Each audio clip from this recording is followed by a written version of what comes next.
Madame Jamais, quels sont les dangers de cet acte d'accord avec Mercosur, qui est danger pour le secteur agricole? Les dangers sont multiples, d'autant qu'ils s'inscrivent dans une accumulation avec la Nouvelle-Zélande, l'Australie, le Canada, etc.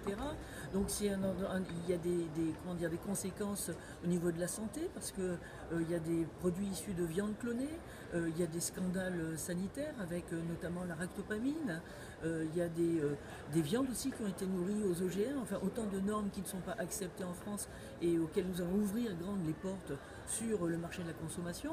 Donc santé, environnement aussi, parce que ça entraîne aussi un impact carbone, parce qu'il y a aussi de graves problématiques, notamment par rapport à la déforestation, et puis aussi un impact démocratique, parce que je rappelle quand même, encore une fois, que c'est la Commission qui décide et qui négocie, et qui informe accessoirement le Parlement sans que les députés soient présents et voient le chapitre.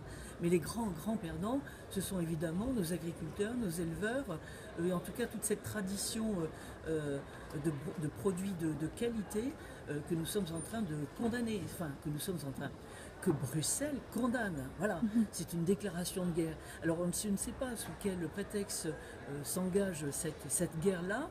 Est-ce qu'elle est essentiellement consumériste ou financière? Mais le prix à payer est humain, et le prix à payer aussi aura des répercussions sur notre avenir, qui est totalement obéré, sur nos enfants, sur leur santé et sur ce bien manger et sur ces bons produits. Concernant la santé, qui sont les dangers pour, par exemple, manger les insectes? Oui, je sais, c'est plus ou moins controversé.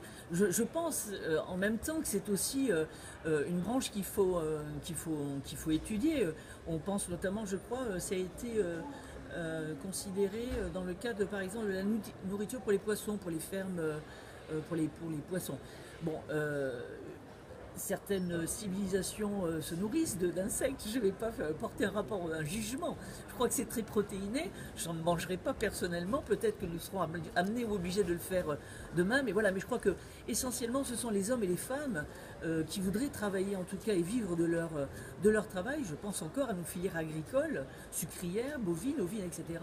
Et surtout, en tout cas, le problème aussi du principe de précaution, dont on nous rebâche les oreilles. Et puis bizarrement, aujourd'hui, on va ouvrir la porte à des produits qui ne correspondent absolument pas aux normes sanitaires environnementales. Qui sont les mécanismes, s'il y a les mécanismes dans les mains des citoyens pour influencer cette décision de la Commission? Il y a plusieurs mécanismes. Le premier, c'est vrai, ce sont les syndicats qui commencent à bouger. Nous sommes avec eux, nous sommes derrière eux. Je crois que le plus important, ce sont aussi les consommateurs.